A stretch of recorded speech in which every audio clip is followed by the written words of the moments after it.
Which player are we the most excited to see during the preseason? All that and more in this episode of the Locked On Cowboys podcast. You are Locked On Cowboys, your Locked daily Dallas Cowboys podcast. Part of the Locked On Podcast Locked Network, your On. team every day. On. Locked on. Locked on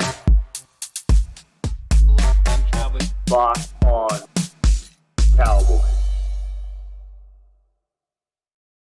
Welcome back to the Locked On Cowboys podcast, part of the Locked On Podcast Network, your team every day. We'd like to thank you for making us your first listen of the day. This episode is brought to you by LinkedIn. LinkedIn Jobs helps you find the qualified candidates that you want to talk to faster. Post your job for free at linkedin.com/lockedonnfl. That is linkedin.com/lockedonnfl to post your job for free. Terms and conditions apply. I am your host, Marcus Mosher. You can follow me on Twitter at Marcus_Mosher. Joining me today, as always, is Landon McCool. You can follow him on Twitter at McCoolBCB. Landon, the Dallas Cowboys play a preseason football game on Saturday. I can't believe the offseason is now like officially over. But before we talk about the players that we're excited to see, how should we kind of digest preseason?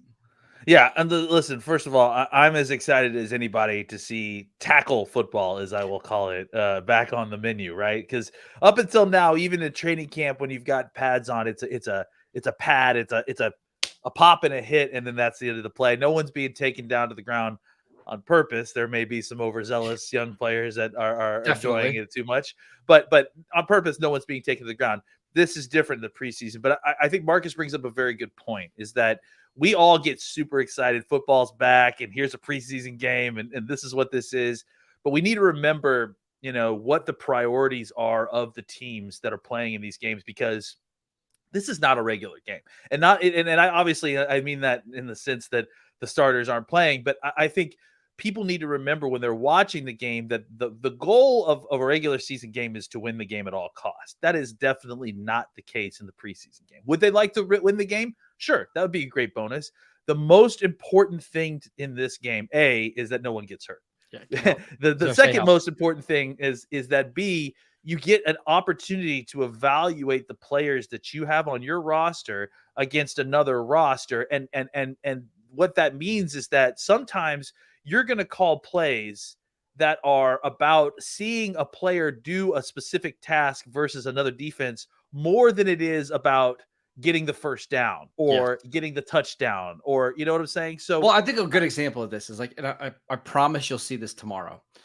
There'll be like a 4th and 1. That's that Mike McCarthy would probably go for it in almost any other circumstance, but the Cowboys might punt, or they might kick a field goal just to see, hey, how does that field goal operation look with the new kicker? Hey, how do our gunners look? Like, that's the kind of stuff that really matters coming out of these games. And that's a perfect example, because that's exactly what the Cowboys are going to likely want to see with Aubrey, right? They've got one kicker now. They're probably going to set up situations for him to have the opportunity to go out there and make kicks. So don't feel like, you're disappointed with how non-aggressive the offense is, or thinking that you can glean play calling tendencies based on this preseason game. That's just not the case. No. The priority is, as we said it, right? No one gets hurt. Rule 1. You evaluate your players. Rule 2. And then third on that list is, let's try to win the game. Exactly. All right, let's talk about some players that we're excited to see. We need to start with Mazi Smith, the Cowboys' first-round pick at defensive tackle. He confirmed earlier this week that he is going to play in this game. We don't know how much. I've got to assume it's going to be a couple series, probably not too much more than that. What are you expecting from him in this game? I just want to see him get out there and operate the way that he has been in training camp, to try to, especially he's going to get an opportunity to go against the Jacksonville Jaguars first team, I think. Yes, we should mention Doug Peterson's already confirmed that the starters are going to play multiple series on both sides of the ball. So Cowboys are going to be at a pretty big disadvantage there. Yeah, so it'll be a really great, I think specifically on the defensive side of the ball, it'll be a really great session for those guys to kind of really get some good work. And I think that Mazi's going to get an opportunity to go against Jacksonville's first offensive line, which will be a great test for him. I think what we're looking for is, how's he getting off the ball? Is he able to kind of mix things up in the run game? Is he getting across the line of scrimmage? Is he staying square against double teams? Is he keeping the linebackers clean? These are all things that we're going to be looking at in a real live game. And how's his tackling? We haven't seen anyone tackle yet. So really, that's kind of a universal question: is how is the tackling in general for players, but for Mazi especially, since we have not watched him make a full tackle in a Cowboys uniform yet. I'm also going to be watching his conditioning, right? Like, Yeah. Can he play 7 plays in a row without having to come off the field? Can he run sideline to sideline? And how does the knee look? Like, is there any concerns at all there? I mean, I'm really excited to see what he looks like in this game. Yeah, I think that's the real thing, is that you're going to see his power out there finally. A defensive tackle, linebacker, running back, these are all positions that interior offensive line, these are all positions that are kind of hard to judge without full live football. So we're going to get a full opportunity to see him do all the things that a defensive tackle, nose tackle does in a real game, and also take players to the ground, which again is a step up from where we've been. All right, Landon, who are some of the other players in the defensive line that you're excited to see in this first preseason game? I got to say, a lot of it is defensive tackle based. I mean, I feel like we've seen a lot of these defensive ends in real action before. I know what Fowler looks like. I know what Sam Williams looks like. Though I am excited to see Sam Williams in year 2 and the kind of improvement. We've seen it on the practice field. Excited to see that in a preseason game as well. But I think for me, the questions I have now, especially since these last few days of practice have been so good for some of these guys. I'm excited to see Quentin Bohanna. I'm excited to see what he's able to do, because he's really shown us a lot. I can't believe I'm going to say this, but I'm excited to see Neville Gallimore. I think the last 2 days of practice have been really eye-opening, and I think that he's really had some good practices. So if he can kind of show out a little bit against the Jacksonville ones, maybe we need to kind of put him back into consideration a little bit more. I think that some of these down roster guys are going to be interesting to see. Obviously, Land is going to be a guy that I want to see. I think he might be playing more linebacker at this point now, though. Some of these other guys, the down roster folks that are going to be super interesting. Ben Bagadu, I think I can never remember how to say his name. Bagadu, number 94, second round pick from the Colts. Yep. Yeah, he's another guy that I'm interested to kind of just see him get out there and mix it up a little bit, because he's looked good at camp. But again, it's been tough to kind of triangulate or narrow down exactly how good any of these guys are, because you're only seeing them against our guys. So seeing them work against another team kind of will help you figure out where exactly they are on the kind of sliding scale of NFL quality. I'm really excited to see Sam Williams, the first name that you mentioned. We're going to see both starting tackles for Jacksonville. Walker Little, I believe, is starting at left tackle. And then it's Anton Harrison, who Jacksonville took in the first round, just to see how he looks against those guys. I don't imagine Sam Williams is going to play a lot of snaps in this game because, first of all, he was a little bit banged up. Was it last week, I believe? Mm-hmm. But again, probably 10 to 12 snaps. I just want to see him be even more confident as a pass rusher. And listen, I'm going to mention a couple other guys. Isaiah Land and Tyrus Wheat, probably both players that are practice squad options for the Cowboys. But I just want to see how being on an NFL field looks for those two players. Yeah, I mean, absolutely. I think we've only ever seen those guys against our guys and kind of down roster. So it's going to be interesting to see them on competition wise.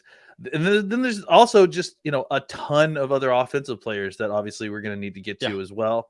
But I would say, just to kind of finish up with the defense, some of these linebackers, I mean, again, linebacker is another position that to me really, really is one that you got to watch, because we don't get a great examination of how they're playing based on what we see in training camp. So guys like Leighton Vander Esch, I don't know if he'll play, but I would doubt it. Clark, if he's in there, just seeing him for a couple reps. Overshawn for sure. Overshawn for sure. And then obviously Cox for sure as well. I mean, we have only seen limited snaps of Cox in the last few years because of the injury. So Overshawn and Cox to me are going to be the big headliners. And Devin Harper as well, who's had a really good camp as well. He's going to be another guy that we'll see a ton of snaps tonight. And so look out for him. And then, I have to throw his name in here because they keep including him with the first and second defense. Malik Jackson, who is the former Texas. Malik Jefferson. Sorry, Malik Jefferson, the former Texas linebacker that kind of bounced around a little bit, a highly thought of prospect.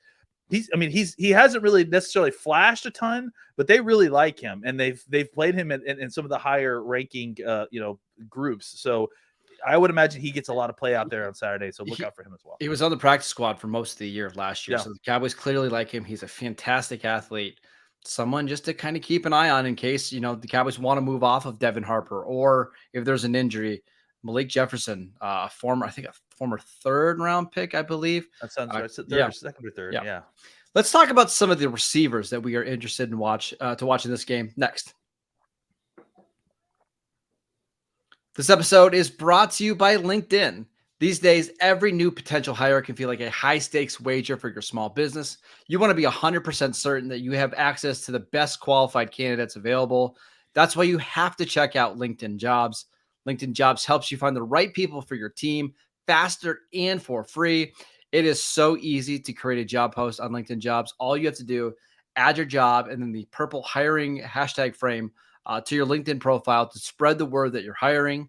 Simple tools like screening questions make it easy to focus on the candidates with just the right skills and experience so you can quickly prioritize who you'd like to interview and hire. It's why small businesses rate LinkedIn Jobs #1 in delivering quality hires versus leading competitors. LinkedIn Jobs helps you find the qualified candidates that you want to talk to faster.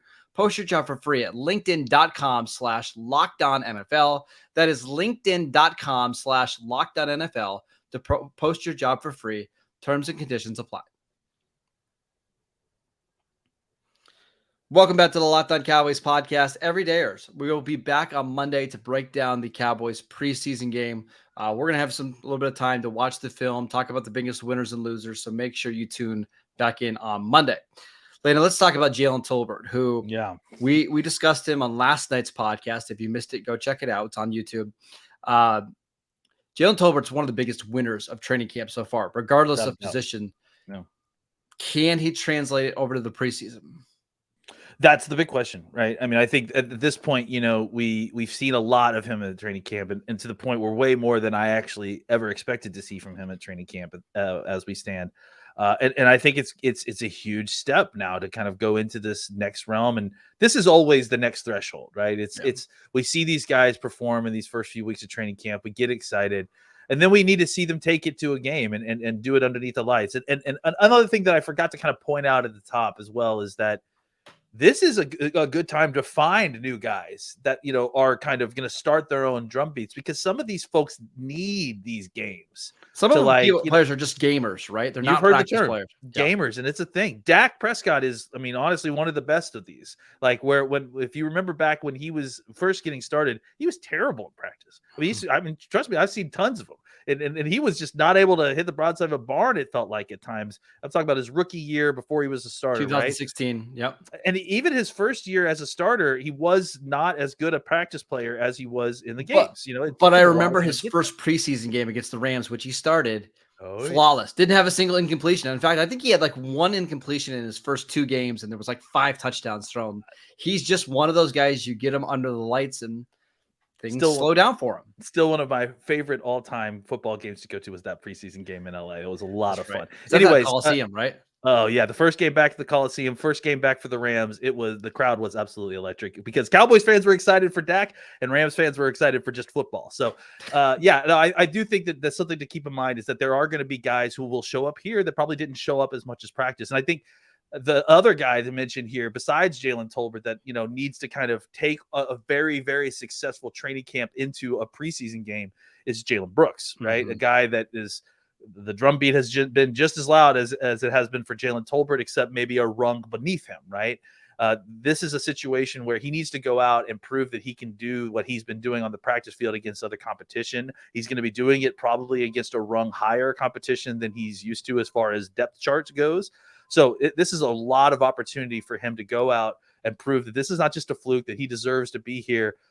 This is his real big chance to kind of take this drumbeat sound to another level and really kind of propel his chances to make the 53-man roster. And then on the flip side, Simi Fehoko has not had a strong training camp, right? He was much better last year in the training camp. But if he has a monster preseason and things just click for him and he's making big plays and he's making plays after the catch, this race isn't over. Like we still have a whole month before the season begins. We've got like 3.5 weeks before cut down day. If Fehoko can have a really strong preseason, if it's not with the Cowboys, I wouldn't be surprised if he makes somebody else's 53-man roster. Yeah, I mean, he's built up enough goodwill. It feels like that it's not over for him. That if he can, have a good preseason game, kind of propel himself back into the conversation, it certainly is. There certainly is plenty of time for him to make a move and him to kind of reclaim that fourth spot if he really shows out. Another guy who I think who needs to have again the the Jalen Brooks to Jalen Tolbert for Simi Fehoko in this case would be a Cropper. I think Jalen he's a Cropper, guy yeah. that really showed some stuff in OTAs, but has been mostly quiet through training camp. So I think he's a guy who's a little bit of a down roster guy who needs to show something in these preseason games because it's been pretty quiet so far. And if you're an undrafted free agent trying to make the team as a wide receiver, you got to make splash plays and you got to open some eyes. And doing so in a preseason game would be a great way to kind of start that process, even if it is a little bit late into training camp. One more wide receiver, then we'll move on. For me, it's Turpin. It's Kevontae Turpin because he's not going to do any special teams in the preseason because they already know, like the Cowboys know they have a Pro Bowl returner. Don't expose him to injury. However, he's going to play a lot as a receiver. And I think the Cowboys would love to see him continue to grow as an actual pass catcher because it's just going to make the offense that much more dangerous. I don't expect he's going to play quite as much as some of the other receivers, but he's had a really good camp. Just want to see it continue here on Saturday. Yeah, I mean, after having talked about him for so much, it feels like the last few days I've seen him dropping a couple passes, so he needs to kind of get back on track. Not that he's been bad, because for those plays, he's also had some big plays as well. But I would like to see a little bit more consistency as a receiver kind of going back. And this is an opportunity to show that, right? As truly as a receiver going out, focusing on that aspect, going against another team like we mentioned, it just kind of gives you a better confidence if he can go in there and produce against another team and be be consistent in a game. That will give you more hope for a role in the regular season where he gets 5-6 touches a game. Generally, the talent differential between wide receiver 3 and like wide receiver 6 on your roster isn't very great. It's just about the consistency, the day-to-day consistency. Can you run the route the exact same way 10 times in a row? Can you catch it when you're in contested situations? Kevontae Turpin's still a pretty raw receiver, right? He just doesn't have a bunch of the production or college production like some of these other guys have. So that's why preseason is really important for him to kind of hone in on his craft. Yeah, I agree. Yeah, I think it's a big opportunity for him to showcase the other side of his skill set. Now that they've kind of said, hey, you don't need to worry about kickoffs and punts. Let's see you solely operate as a receiver in this game. Absolutely. This is a real big chance for him to get a big chunk of the playbook kind of guided towards him if he can prove that he can be a reliable weapon. Let's talk about some down roster players that are maybe fighting for spots on the 53-man roster, for some practice squad spots next.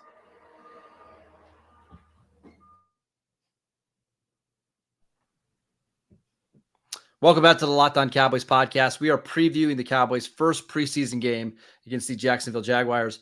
I want to talk about some maybe players that we haven't spent a lot of time on yet, but who are some down roster guys that you're just kind of keeping your eye on in this one? Asim Richards is a guy I definitely am going to be watching on. He's someone I've been trying to keep an eye on a little bit in my own videos when I've been recording. I feel like he's done a mostly good job. So he's someone that I feel like he was working with the twos yesterday as left guard.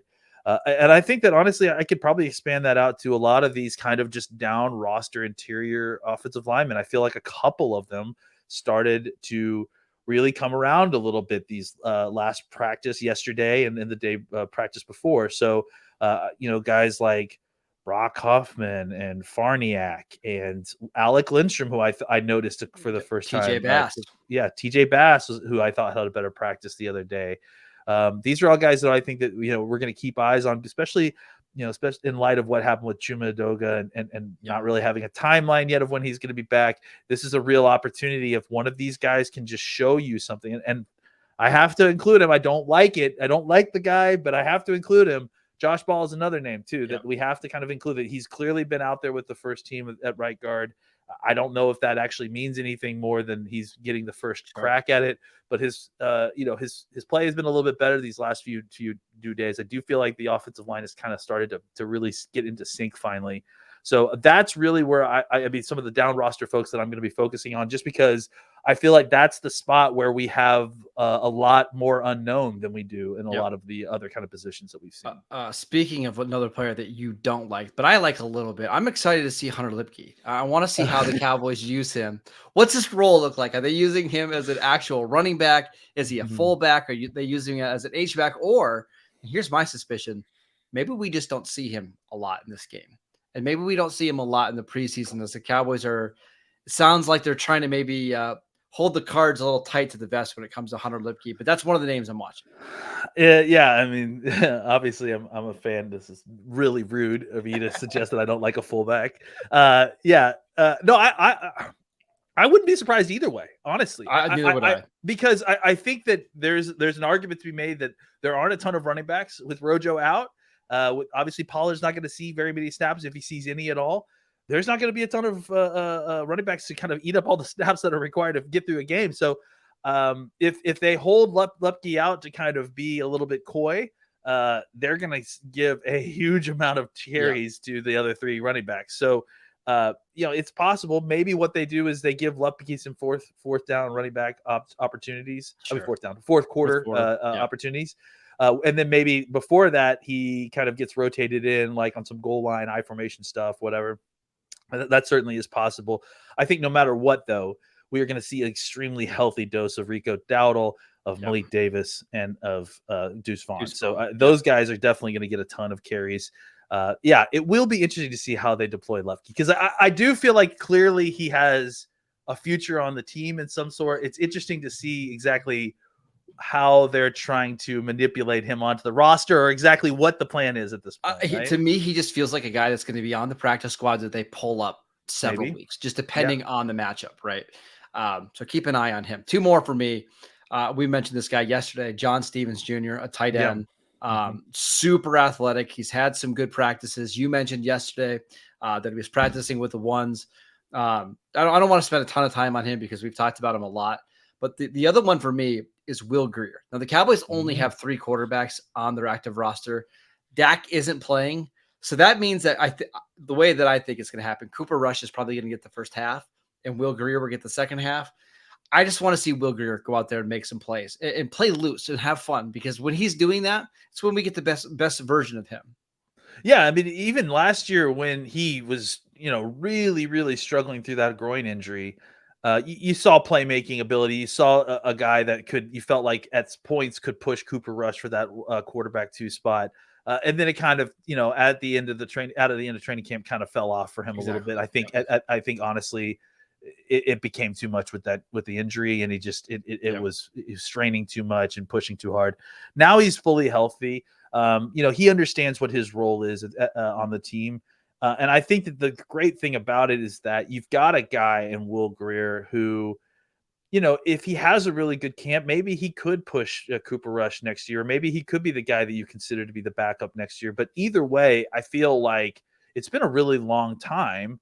Well, I keep saying that, but I guess it's when Dak was a rookie that the Cowboys had, the kind of quarterback depth that could allow, quality practice reps in preseason games, right? Like quality reps for the down roster guys. And because that's the part of the problem, is that if you don't have a decent offensive line or a quarterback who can operate the offense, then the end of the preseason games are pointless for everybody, right? Like, because if you can't run an offense, the receivers can't practice what they need to do. The running backs certainly can't. You can't judge anything. Yeah, exactly. It's impossible. So having quality quarterback play that far down the roster is valuable, simply for the idea that you're keeping the game in a recognizable form, so that you can actually judge the guys that are playing in it. And right? I feel bad for players like Jalen Randall-Cropper and Dontario Drummond. And I know David Durden isn't playing this week, but those type of receivers that they're only going to get a couple chances. They're going to get 1 or 2 and maybe 3 targets. You got to make the most of it. So if it's a 3rd and 8 and your number's called, you want the ball to at least be in your vicinity, or you want the quarterback to have a chance to deliver the ball. And that's what I'm most worried about, is how bad is this offensive line going to look by the time we get to the 3rd and 4th quarter, because the Cowboys are without most of their starters, right? And you're without Zach Martin, and now Chuma Edoga is out. Like, are they just going to be absolutely depleted on the offensive line by the time we get to halftime? What I think is instead going to happen is that we are going to see a enormous amount of Matt Waletzko. I think Honestly, we need to. Absolutely. And he's another guy that we probably should have mentioned here, where a guy that we didn't get to see a ton of because of the injury last season, was a rookie last year, comes in now and is got some experiences. I think he's had a really good training camp, especially these last few days. He's really practiced well. So I think that you're going to get the opportunity to see him out there, hopefully for a long period of time, because as soon as you put in the kind of, no offense to Bostic or some of those other guys, he's still kind of on the learn. It's still kind of, on the rise and not quite maybe ready for what would likely be the second team defensive line for Jacksonville. So I do agree that they have to be kind of careful with that offensive line rotation, because if you kind of rotate guys out a little too soon, it can disrupt the entire game. And then suddenly you're not able to evaluate anybody because the play is just so bad. All right, that is it for today's show. We want to thank you for making Locked On Cowboys your first listen every day. Again, every day, we'll be back on Monday to break down all of the preseason action. Check us out on YouTube. We post shows every single day over there. We are free and available on all podcast platforms. Go follow Landon on Twitter at McCoolBCB. I'm at Marcus_Mosher. Enjoy the game, and we'll see you right back here on Monday.